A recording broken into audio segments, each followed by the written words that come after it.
Hello guys, iyi ni Shyazoo Trading. Uyu munsi reka turebere hamwe analyze kuri BTCUSD cyase Bitcoin. Nkuko mubizi isanzwe iri kugira iri ku dumping so. Ese twakexpectinga ko yakomeza kudumping cyangwa kubuyinga ikagira iki?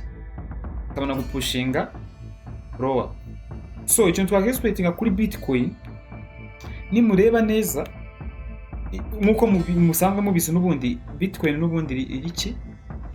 Iri down trend. So nubireba neza hanga Bitcoin yarivinze amazone twakexpectingira kugira iki? Guseringa. Hano hari sell zone nini cyane y'ama stop loss nini cyane. Riba za stop loss yarangana gutya kuri Bitcoin ni ibintu biba bigoye cyane. So nureba neza nk'ubu ahanga nk'umuntu arebye neza kuri iyi Bitcoin, urebye neza nk'aha ngaha ukamuvinga nga wenda ugashyiramo ya nuza retracement tool yacu niki ahantu heza waseringira muri iyi zone ni hagati iyi fair value gap sitinze nko ku bihumbi 70 watt. Ki zone ni ya sell of course. Ahantu honyine waseringira muri iyi zone bikakubera byiza nko ku 70 gutyo. Uko Bitcoin yarivinze zone ndende cyane stop loss sinza ahantu wayishyira ngo bingana. Ahubwo wenda bakexpectingira ko uzaseringira kugeza hehe nibura.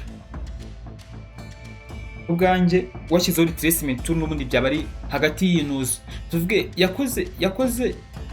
yakoze lower high irongerera dumping ikora lower low.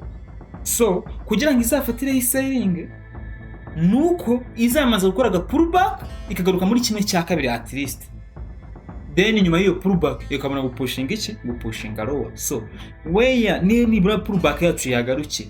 Niba yagaruke hano hafi ku 70 nagucyo. Ndibaza ariho yagaruke. Pullback yacu ikaza ku breaking iki ya low ikaba yanakomeza ikajya wenda ku 55 gutyo.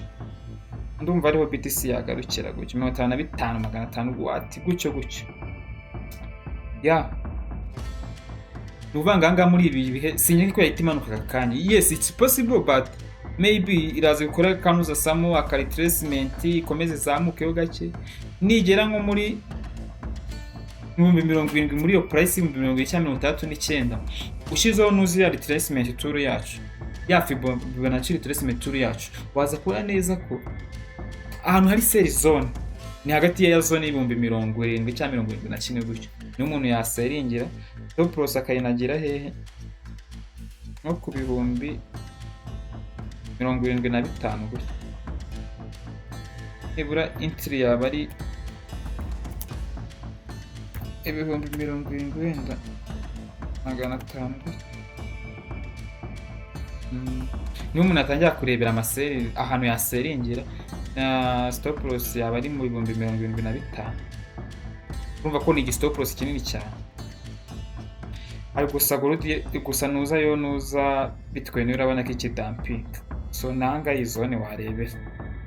Nanga ni mu gihe cy'iki icyumweru. Ni weekly analysis. Ayo se n'amazone yaki ya Bitcoin.